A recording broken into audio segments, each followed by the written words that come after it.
तक गई, मैं लंदन गई और वहाँ जाके मैंने अपना graduation and post graduation aerospace engineering में किया। मुझे मौका मिला नासा के साथ काम करने का, बहुत अच्छा एक्सपीरियंस था, बहुत कुछ सीखने को मिला। एक प्रॉब्लम हमने देखी इंडिया के अंदर, 70 लाख से ज़्यादा स्टूडेंट है, मैं फर्स्ट स्टूडेंट्स की बात कर रही हूँ।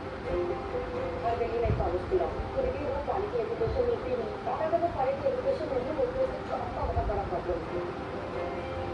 और तब हमने डिसाइड किया कुछ ऐसा शुरू करें जिससे उनकी स्किल सेट के बेसिस पे उनको अपॉर्चुनिटीज मिले एंड वहाँ से एरोबी की शुरुआत। हाय, मेरा नाम नेहा चौहान है। I am the founder and CEO of Aviotron aerospace, जो कि मेरा न्यू स्टार्टअप है। It's been 3 years since the time I have been doing it. Family की बात करें तो मेरे डैड एक आर्मी पर्सन है and my mom is housewife now. Earlier she was a teacher. बचपन बहुत इंटरेस्टिंग था और बहुत ट्रैवल किया मैंने बचपन में अपने पापा के साथ। जब जब उनकी पोस्टिंग आती थी तब तब हम एक्साइटेड होते थे कि एक नई जगह देखने को मिले। और कुछ सालों बाद थोड़ा मुझे न्यूरो कंडीशन प्रॉब्लम हो गया था, तो डॉक्टर्स को लगा कि ये बहुत ज़्यादा प्रॉब्लम है और मैं कुछ साल हॉस्पिटल में भी एडमिट थी।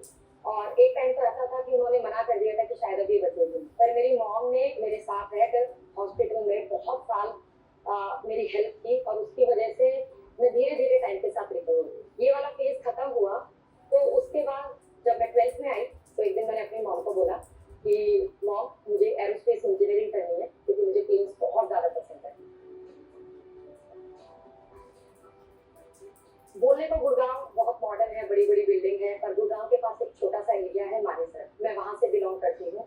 और आप शायद मानोगे नहीं, मेरी पूरी फैमिली में मैं एक पहली लड़की हूँ स्टार्टअप और एंटरप्रेन्योरशिप तो बहुत दूर की बात है जो इवन कॉलेज तक गई। वो एक बहुत बड़ा शॉकिंग फैक्टर था। बट जैसे कि मैंने बताया, मेरी मॉम हमेशा से बहुत बड़ी फाइटर रही है।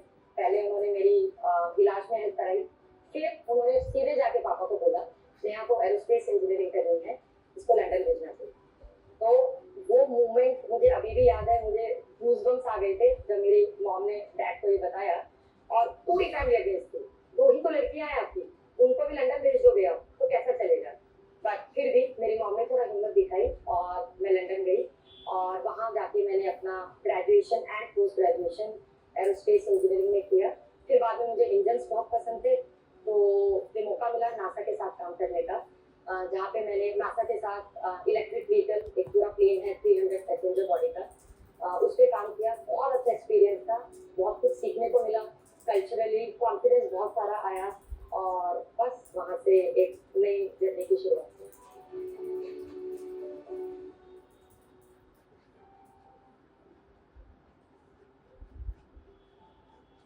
ये स्टार्टअप का idea, to be very honest, मैं फर्स्ट जनरेशनल एंटरप्रेन्योर हूँ। मेरी पूरी फैमिली में दूर दूर तक किसी ने कभी कोई बिजनेस नहीं किया है। I belong from a service class family.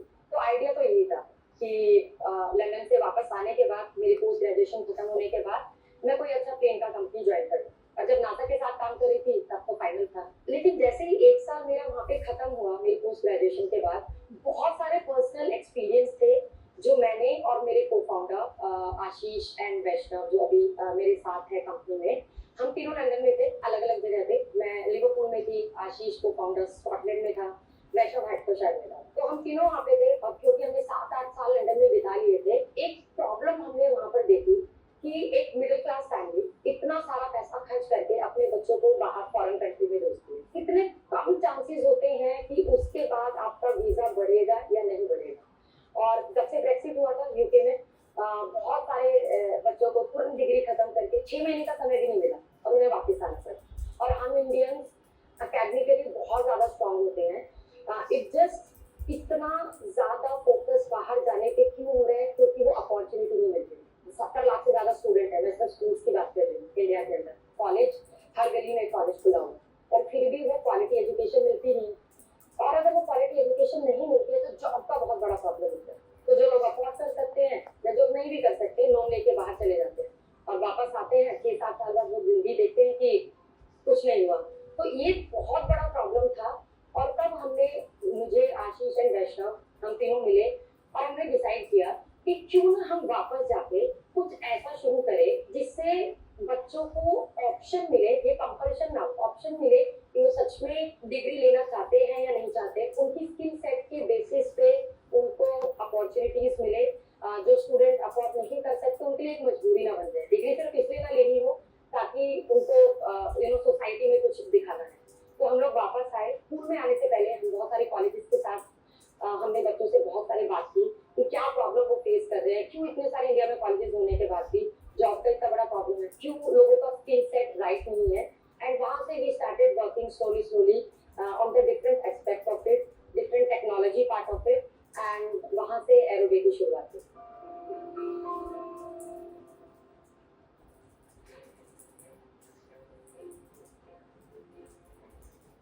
सबसे बड़ा चैलेंज, बिकॉज हम सब लोग फर्स्ट जनरेशनल एंटरप्रेन्योर थे, फंडिंग, आइडिया था, प्रोडक्ट था, एग्जैक्टली करेक्ट बिजनेस मॉडल था, सब कुछ हमने एज इट इज प्लान किया था। 2 साल हमने काम किया कंपनी स्टार्ट होने से पहले इस आइडिया के ऊपर।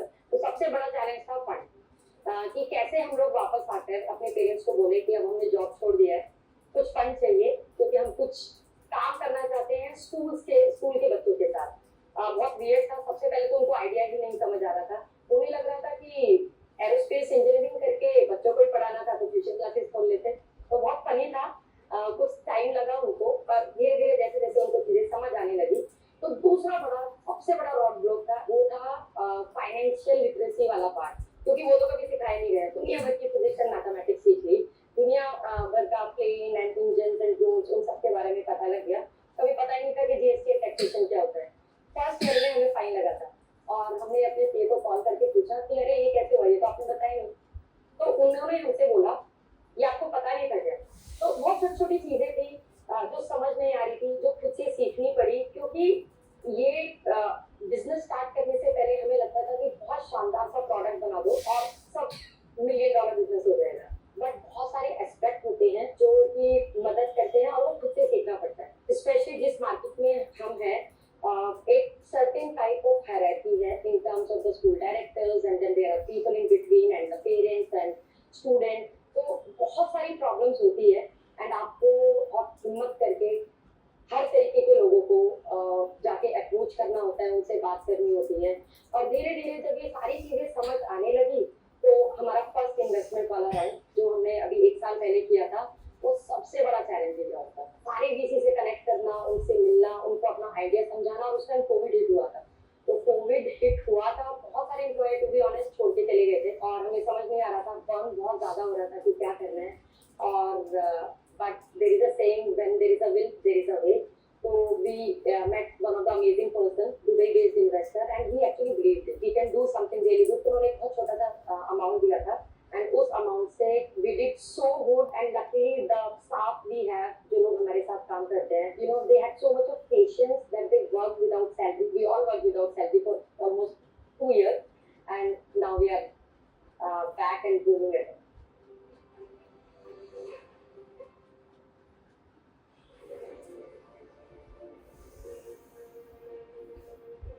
हमारे प्रोडक्ट का नाम एरोबे है।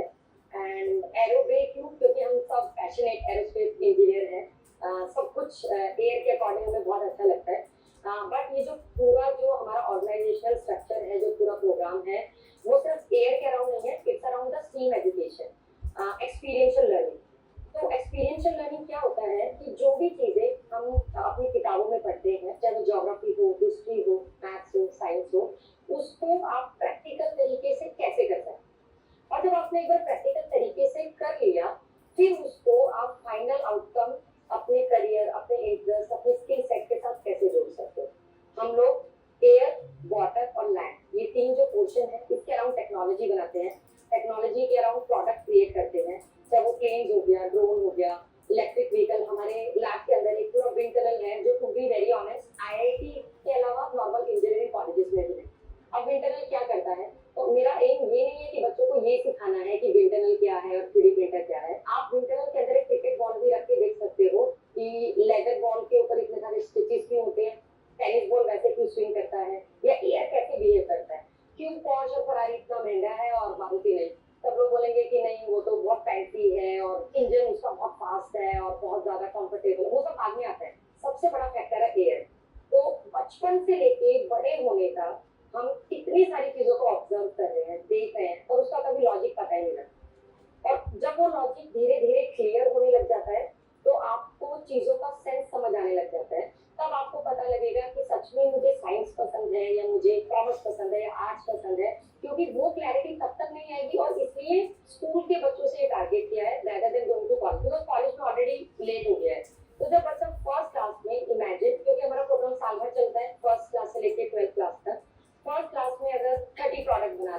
प्रेजेंटेशन कर रहा है, 30 फ्लाइंग आवर कर रहा है। इमेजिन जब वो 12th पास करेगा, उसके पास 200 से ज्यादा प्रोडक्ट, वीडियो, प्रेजेंटेशन, कंपटीशन, ये सारी चीजें होंगी। इन सबको लेके हम लोग स्टूडेंट का एक डिजिटल पोर्टफोलियो क्रिएट करते हैं, जो कि हमारा जो सर्टिफिकेशन पार्टनर है STEM.org, यूएस बेस्ड ऑर्गेनाइजेशन है, नॉन प्रॉफिट, वो लोग ब्लॉकचेन बेस्ड सर्टिफाइड करते हैं। तो 10 साल बाद भी अगर बच्चा किसी कॉलेज में जाता है, किसी जॉब के लिए जाता है, तो उसको 2 पेज सीवी बनाने की जरूरत नहीं पड़ेगी। वो सिर्फ अपना यूजर नेम एंड पासवर्ड दे सकता है एज अ प्रूफ कि सर मुझे ड्रोन उड़ाना पसंद है, और उसके लिए देखो मैंने 200 घंटे सच में अपने स्कूल में फ्लाई किए। तो वो बहुत ज्यादा पावरफुल चीज। अगर एक बार एक बच्चे को वो मीडियम मिल जाता है, रैट रेस से बाहर निकल के ट्यूशन क्लासेस, आईआईटी और इतना सब जो केओस बना हुआ है इतने सालों से, अगर एक बार वो उसके बाहर निकल के अपने इंटरेस्ट को देखे, और उसके लिए एक प्लेटफॉर्म चाहिए, एक सेंटर चाहिए, एक लैब चाहिए, और एक ट्रेनर चाहिए, एक करिकुलम चाहिए, बहुत सारा सपोर्ट चाहिए। But we have created it and we are trying to provide that solution to all the student. और अभी हम लोग छोटी से छोटी सिटी से लेके बड़ी से बड़ी सिटी, मेट्रोपॉलिटन सिटी, हर जगह ऑपरेशनल है। और सबसे बड़ा अचीवमेंट हमारा इस साल का ये था कि हमने गवर्नमेंट स्कूल्स में पॉसिबल कर दिखाया। तो मुंबई में, ठाणे में 2 गवर्नमेंट स्कूल हैं, मराठी स्कूल है, इंग्लिश हिंदी तो छोड़ो, बच्चों को बहुत बेसिक वहाँ पे चीज़ें अवेलेबल है। तो ऐसे स्टेज में बच्चों के स्कूल में अगर ऐसा बड़ा प्रोग्राम होगा, लैब होगा, इंफ्रास्ट्रक्चर होगा, तो आप खुद सोचिए बच्चा क्या नहीं करता है।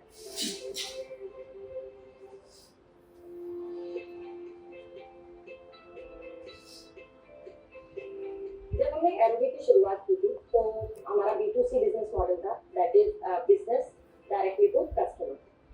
बट जो आप देखते हो नॉर्मली जो बाकी की एडटेक कंपनीज हैं जो ऑनलाइन कोर्स प्रोवाइड करती हैं, जहाँ पे बच्चों को फ्रीडम थी कि वो मैथमेटिक्स, साइंस, डिजाइन जो भी उन्हें पसंद है वो हमारे पोर्टल पे आके चूज कर सकते थे, और हमारा एक ट्रेनर उन्हें पढ़ाता था। और इनफैक्ट काफी लोगों को पसंद भी आया। हम लोग किट के बॉक्सेस बच्चों के घर पे भेजते थे, एंड धीरे धीरे वो चीजें जब 1 साल खत्म हुआ, तो हमने रियलाइज किया कि ये जो पूरी आइडियोलॉजी थी एरोबी की, कि बच्चों को एक ऐसा प्लेटफॉर्म प्रोवाइड करना जहाँ पे सच में रियल लर्निंग, एक अनदर हॉबी क्लास नहीं, फिर से कोई ट्यूशन क्लास नहीं, जहाँ पे सच में रियल आउटकम हो, जिसको वो कुछ साल बाद अपने डोमेन से, जॉब से, करियर से रिलेट करता है। एज एन एंटरप्रेन्योर हम लोग सोचते हैं प्रॉफिट एंड रेवेन्यू और उन सारी चीज़ों के बारे में, बट हमारा दिल नहीं मानता। वहाँ पे हम लोगों ने डिसाइड किया कि हम लोग B2C अब नहीं करेंगे, हम लोग कोई ऑनलाइन कोर्स सेल नहीं करेंगे just for the sake of doing it, क्योंकि हम लोग बच्चों को रियल आउटकम देना चाहते हैं। तो इसकी शुरुआत उनके स्कूल से, उनके फरमाइशिश से होनी चाहिए,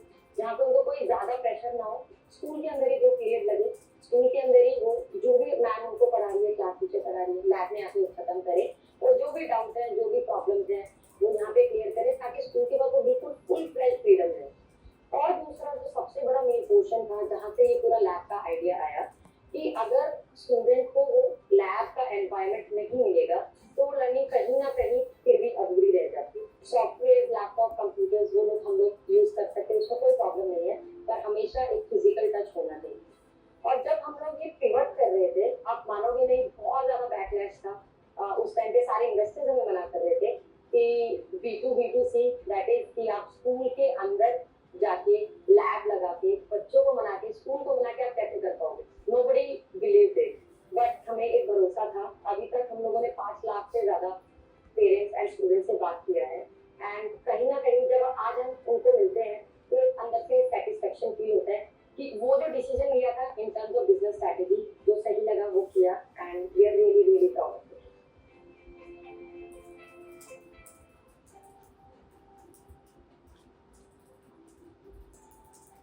लोगों को लगता है कि ये जो स्टेप एजुकेशन होता है, that is science, technology, engineering, arts and mathematics, steam education, and stem with arts से।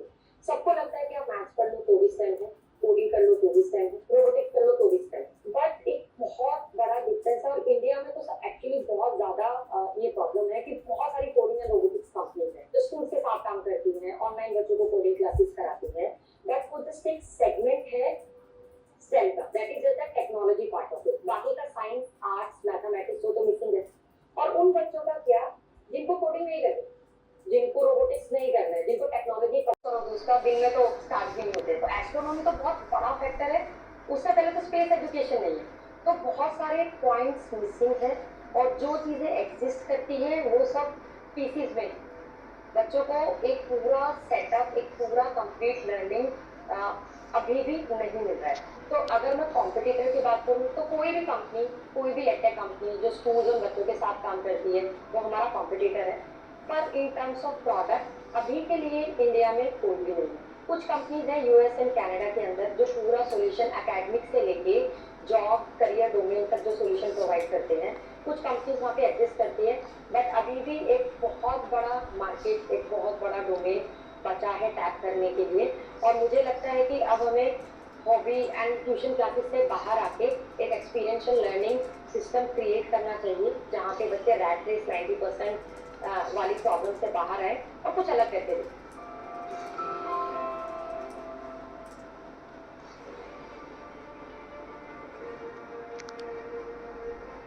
हमारा B2B2C business model है, business to business, then final to customer. So there's two business involved in this. तो इसके अंदर हम लोग schools के साथ टाई अप करते हैं। व्हेन आई से टाई अप तो हम लोग कम से कम 3 से 4 साल का स्कूल्स के साथ अपना पूरा प्रोग्राम रन करते हैं।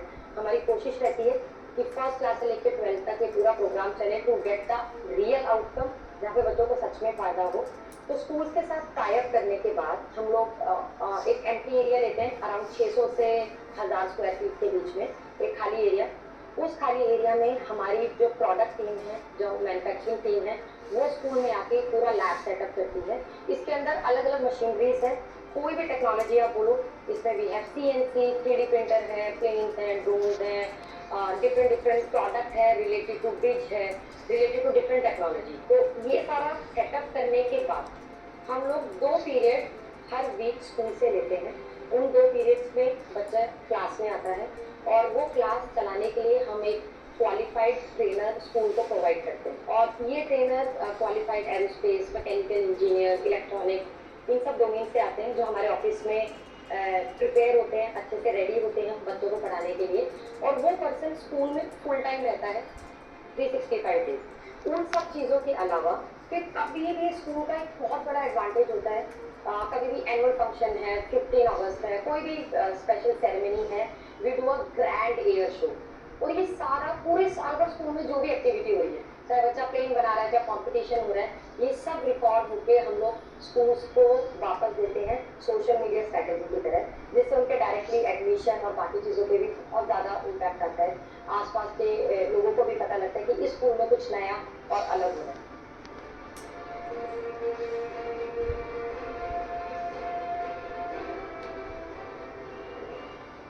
हम लोग कोविड से पहले शुरू हुए थे, 2 साल स्कूल बंद भी रहा, हम लोग क्लास नहीं चला पाए। जब कोविड खत्म हुआ और बच्चे वापस आए तो पेरेंट्स पहले दिन, सबसे पहले दिन एडमिशन जब फीस पे कर रहे थे क्योंकि कोविड में इतना प्रॉब्लम हो रहा था, पेरेंट्स का सबसे पहला टर्म एंड कंडीशन यही था कि अगर एरोबी का पीरियड लगेगा तो भी मैं बच्चे को कंटिन्यू कराऊंगा, अदरवाइज हमें नहीं कराना, हम स्कूल चेंज कर लेंगे। पेरेंट्स ऑलरेडी बहुत ज़्यादा गुस्से थे। तो अमेजिंग रिस्पॉन्स था। और अभी जिस स्कूल में हम लोग हैं, DLF दरबारी डांस फाउंडेशन, ये जो स्कूल है, अमेजिंग स्कूल। और इनफैक्ट यहाँ के जो स्कूल के जो डायरेक्टर हैं, और अभी तो जस्ट प्रोग्राम शुरू हुआ है, वो as a investor on board आए हैं और उनको लगा कि ये सिर्फ प्रोग्राम एक मेरे स्कूल के लिए नहीं, ये नेशनल लेवल पे, ग्लोबल लेवल पे जाना चाहिए। तो उन्होंने आगे से आके हमें बोला कि मैं आपकी कंपनी में इन्वेस्ट करना चाहता हूँ क्योंकि मैं इसको और बड़ा देखना चाहता हूँ। और ऑलमोस्ट जितने भी क्लाइंट थे वो बोलते हैं ना कि अगर आपका क्लाइंट आपका इन्वेस्टर बन जाए तो आप कुछ तो सही कर रहे हो। अगर आप एग्जीक्यूशन सही कर रहे हो, अगर आपकी ऑफरिंग सही है, अगर आप सच में एक प्रॉब्लम सॉल्व कर रहे हो, तो लोग खुद आपके पास आएंगे और आपको बोलेंगे कि मैम आज आपने एक स्कूल में लगाया है, हमारे पास 2 स्कूल और हैं, वहाँ पे मिलकर भी साथ में काम करते हैं। और वैसा हुआ है।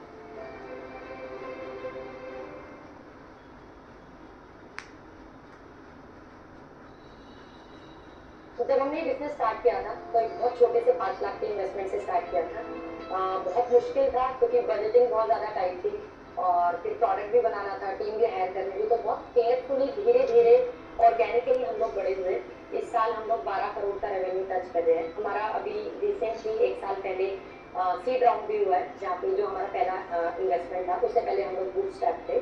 उस राउंड के अंदर हमने 2 करोड़ की फंडिंग भी उठाई थी, 12 करोड़ की वैल्यूएशन के ऊपर। अब क्योंकि हम लोग पैन इंडिया ऑपरेट कर रहे हैं, तो हम अपनी ऑफरिंग्स को लेके बाहर ग्लोबल जाना चाहते हैं और उसकी ऑलरेडी शुरुआत हो गई है। तो दुबई से हम लोग शुरू कर रहे हैं एंड धीरे धीरे, क्योंकि यूके एलुमनाई हैं हम तीनों फाउंडर, तो वहाँ के स्कूल्स में भी एक्चुअली यूनिवर्सिटीज बहुत अच्छी है, स्कूल्स में भी वहाँ पे बहुत same he kind of problem है।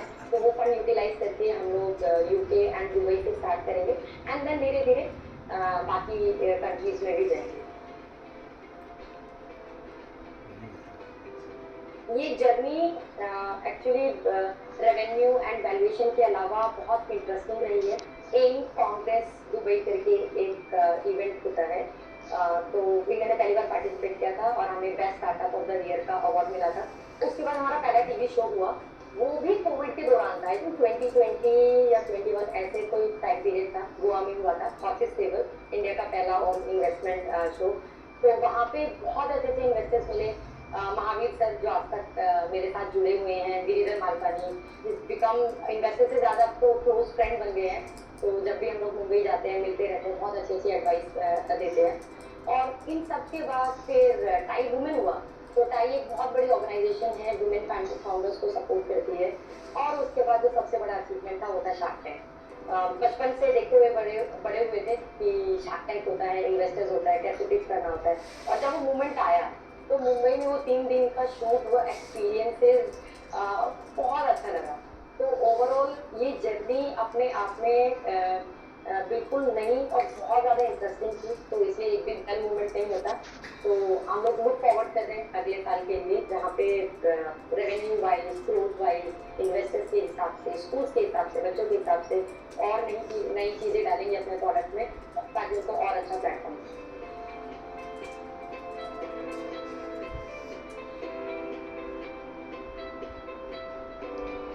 लास्ट में एक मैसेज देना चाहूँगी सारे इंडियन पेरेंट्स को स्पेशली, क्योंकि आई बिलीव कि पेरेंट्स का बहुत बड़ा हाथ होता है अपने बच्चों को ग्रूम करने का, उनको एक अपॉर्चुनिटी प्रोवाइड करने का। कॉलेज फीस, एजुकेशन, स्कूलिंग, ये सब तो बहुत बाद में आता है, पर अपने पर्सनल एक्सपीरियंस से बोल रही हूँ, बहुत सारी चीज़ें चलती है बच्चों के माइंड में, स्पेशली उन सालों में जब वो बड़े हुए होते हैं। तो आप उनको समझिए और एक मौका दीजिए जो वो करना चाहते हैं, चाहे वो अपना बिजनेस खोलना चाहते हैं, चाहे वो आर्ट करना चाहते हैं, चाहे वो ट्रैवल करना चाहते हैं। आप एक मौका दीजिए और आप देखिए कि कितना ज़्यादा बदलाव आएगा उनके खुद के सेल्फ कॉन्फिडेंस में, और वो जो सेल्फ कॉन्फिडेंस बच्चों में रिफ्लेक्ट होगा, वो डायरेक्टली आप देखना कहीं ना कहीं उनकी ओवरऑल लाइफ में बहुत बड़ा इम्पैक्ट क्रिएट करेगा। और जब उनकी ओवरऑल लाइफ में बहुत बड़ा इम्पैक्ट क्रिएट होगा, तो वो दुनिया बदल देंगे, क्योंकि शुरुआत एक से होती है, पर वो एक पर्सन अपने साथ 100 लोगों को लेके जब जाता है तो मैजिक होता है। Thank you.